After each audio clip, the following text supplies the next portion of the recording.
なんか男性の胸の形を見ると、じろじろと見る。まあ私だとちょっと見るかもしれないけど。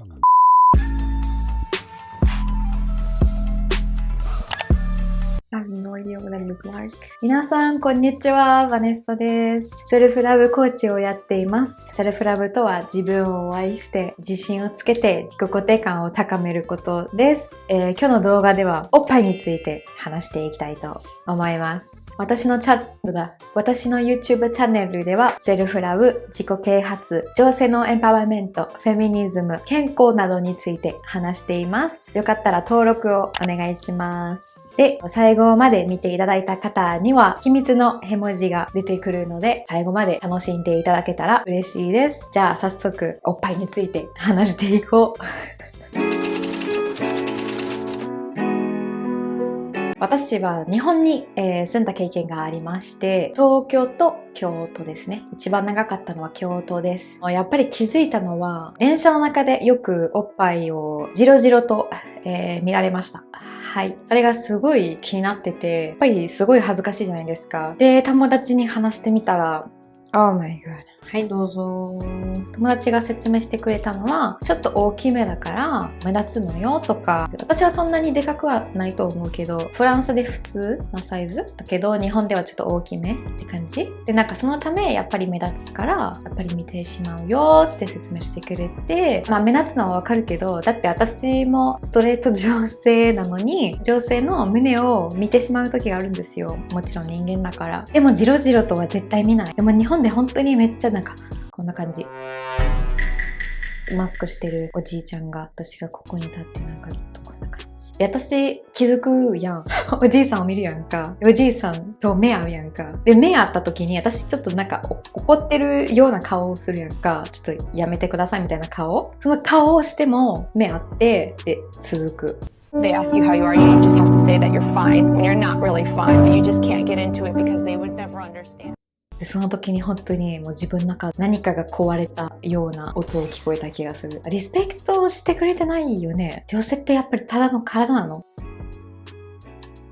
女性って男性の体をじろじろと見る？それはストレートの場合の話なんだけど、なんかそれはどんなジェンダーでもどんな人でもじろじろと見るのは、それはあんまりね、思いやりがないな。で、おっぱいのイメージ、フランスと日本の違いはについて話したいんですけど、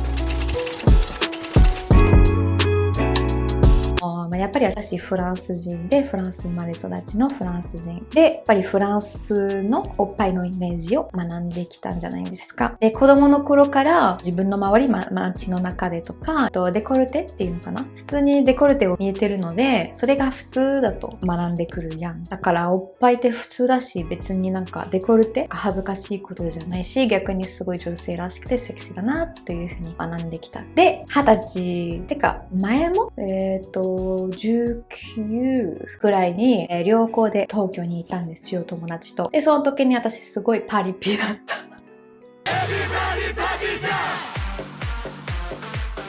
最近までパリピだったと思うんだけど、まあ今でも踊るのが大好きだし、友達とクラブに行くのも今でも大好きなんだけど、あの時はほんまに、旅行だったのに、めちゃくちゃ友達と東京のクラブに行ったのね。その時に東京に行ったから、新宿とか、2丁目とか、渋谷とかに遊びに行ってたんだけど、その時に普通にデコルテを着てたのね。で、その時になんか、やっぱり見られてましたね。さすがに。で、その時になんかこれ普通じゃないよね、やっぱり日本では。なんか仕事とかに行ってる途中だとやっぱりみんな別にデコルテを着るわけじゃないなって思ってたから、お昼はあんまりなんとも思わなかったけど、やっぱり夜遊びしてた時にクラブとかにでもあんまりデコルテを着てる日本人女性があんまりいないなって気づいて、最近はめちゃくちゃファッションが変わってきたんだけど、10年前とか6年前とかはこういうドレスとかだと日本人女性はなんかその下に T シャツを着たりしてたよね。みんな覚えてますか？か。多分今でも T シャツを着たりしてる女性がいっぱいいると思うんですけど、その時にすごいカルチャーショックを感じましたね。なんかこんなに可愛いドレスを持ってるのに、なんで下にシャツを着てるのかなってすごい考えたりしてて、で、その時もっとね、日本の文化とか歴史とかを学んだり、日本人女性の友達と話してたら分かってきたのはやっぱりこの部分、おっぱいとか胸とか首とか肩のところはすごいエロい、なんていうのかな分かんないけど、エロいところだからここを隠すのは普通みたいな感じ。でも日本でめっちゃ逆のカルチャーショックもあって、めっちゃくちゃ短いミニスカートを履いてた女性もいっぱいいてびっくりした。もうめっちゃくちゃ短い。なんかよくこんな短いスカート履けるなって思って、でも上はなんかここまで T シャツとかを着てたから、謎だなって思ったけど、でもやっぱりね、歴史の中でここはすごいエロいゾーンでも性的なところじゃない。胸の方が全然性的な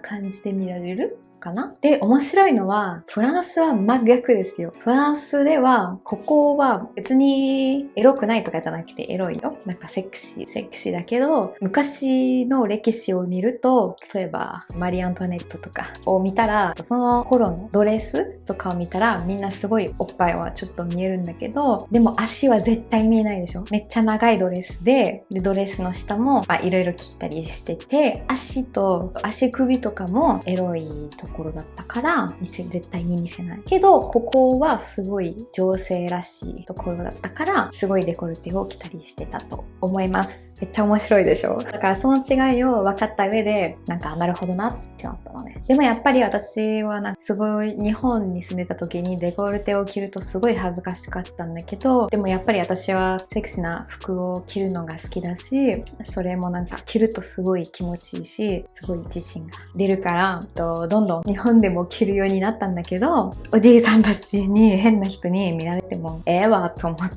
で、別にね、変なことがなかったら別にいいけど、でもね、女性ってどんな服を着ても結局ね、危険だからね、パジャマを着ても、セクシーな服を着ても結局悪いことをされる可能性はあるから、好きな服を着た方がいいんちゃうって私は思いました。じゃあ次は私と私のおっぱいとの関係について話していきたいと思います。私はめちゃくちゃおっぱいが落ちてるなんていうのかな、ちょっと確認します。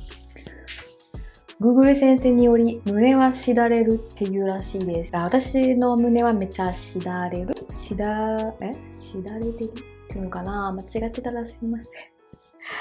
で、それですっごいコンプレックスがあったんですよ。それはなぜかというと、やっぱり子供の頃からテレビの雑誌、どのメディアでもいつも女性のおっぱいを見ると完璧、みんなが言ってる完璧な形をしてるんじゃないですか。めっちゃ丸くて、とにかく丸い。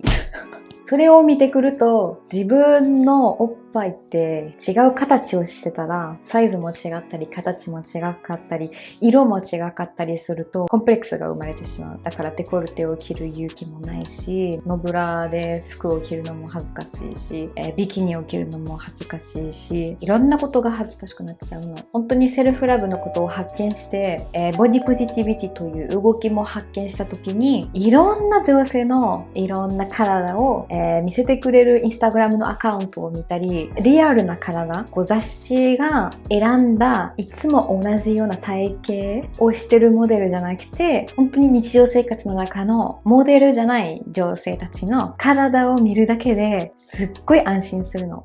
やっぱり私普通なんだ。やっぱり人ってみんなそれぞれ体が違うんやんってなるやん。わかる？大事、すごく。しだれる胸についてちょっと話したいんだけど、なんでしだれるのかというと、まず私、子供の頃からめっちゃぽっちゃりしてました。急に19歳の時にめっちゃ痩せてしまって、そこでピョッってなって、そこでストレッチマーク日本語でやってるのかわかんないけど、多分ここに入れとく。ストレッチマークができてしまって、で、2番目の理由は DNA です。ただその DNA。で、3番目はちょっと2番目と同じぐらいなんだけど、やっぱりみんな人それぞれ違う。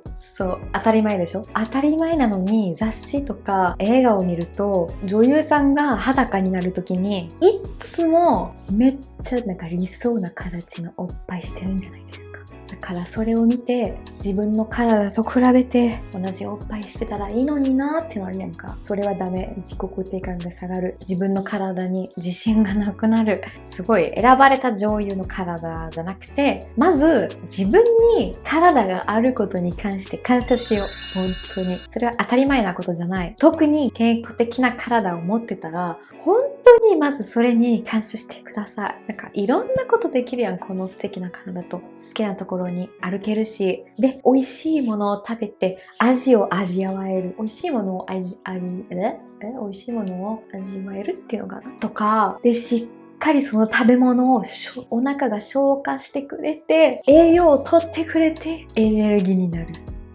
素晴らしいやんか。人間の体は。みんな違ってみんないいという言葉はあちこち言ったりすると思うんだけど、ちょっと一回その言葉に止めて考えよう。みんなの顔が違うように、みんなの体も違う。体の形とか。だからおっぱいもそう。おっぱいもみんな違うのは当たり前。男性たちに言ったいんだけど、自分の彼女のおっぱいにコメントをしないでください。あなたの乳首の色はとか、茶色系、ピンク系、どっちみたいな質問はほんまにいらない。失礼。小さくてもいいし、でっかくてもいい。自分のおっぱいは自分のものだけ。もう小さすぎてコンプレックスで大きくしたかったら大きくしてもいいし、もうでかすぎて腰がもう痛くて小さくしたいんだったら小さくしてもいいし、もう自分の体だから自分の選択。で、おっぱいってちょっとリマインダーなんだけど、思い出してほしいのは、おっぱいの一番目ってか、一つしかないんだけど、おっぱいの目標って妊娠をするときに自分の子供にミルクをなん